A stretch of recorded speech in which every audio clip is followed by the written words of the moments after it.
is no law, and to date, nobody has been able to show that there is a law for the average American citizen working day in and day out to pay an income tax. But We the People Foundation for Constitutional Education put a full-page ad in the USA Today on July 7th, 2000.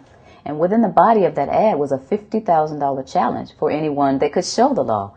And to me, $50,000 is a lot of money. So I went after that and did the research based on the fact that I thought, let's put this baby to bed. I'm hearing all these rumors. I'm going to kill two birds with one stone. I'll answer these people's questions that are asking me, and then I'll win this $50,000. And, based on the research that I did throughout the year 2000 and that I'm still doing, I have not found that law. I've asked Congress. We've asked a lot of people in the IRS commissioners, helpers.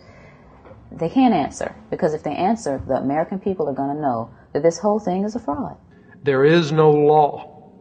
There is no law that requires the average American worker in the private sector to pay a direct, unapportioned tax on their labor and compensation for services. There is no law. I really expected that, of course there's a law that you can point to in the law book, the code, that requires you to file a tax return. Of course there is.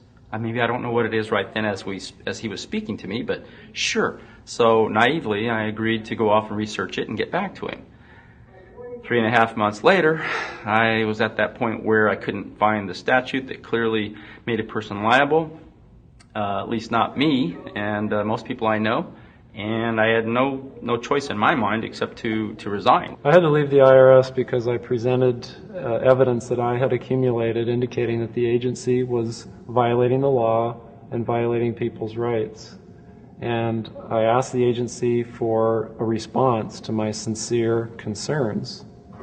And the answer I got was that they would not respond to my concerns, and that they would provide me with the paperwork necessary to tender my resignation. You can look through the statutes and look for the law that requires you to pay. And when you do that, you can't identify a law that requires the average person in America who earns a wage and works in private business to pay an income tax. American citizens, along with the foundation, have been asking the IRS to specifically provide them with the underlying legal foundation upon which they administer and enforce the personal income tax laws in our country. At the national level, when people would attempt to contact somebody of a much higher authority, say the commissioner, same kind of thing. They would get answers that were in effect non-answers. You have to understand that an agency which will unlawfully impose a tax that doesn't exist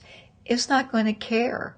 If we, the people, don't know what our rights are, they're not going to tell us. If Americans just learned that the IRS was actually knowingly deceiving them, that would be enough for them to rise up and put a stop to it. 100% of what is collected is absorbed solely by interest on the federal debt.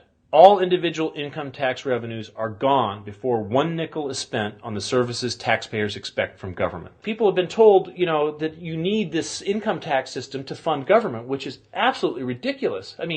My question is, well, if that's true, how did we fund government from 1776 to 1913? The main purpose of the income tax is not to raise revenue, but to redistribute wealth and to control society. A lot of people might say, well, gee, if there wasn't an income tax, what would happen to education? They don't understand that education is paid for the most part, out of state and local taxes, your property tax. People might say, well, how are we going to build and maintain our highways? If there's no money coming into the government, we need our highways. There is a tax on every gallon of gasoline that people buy.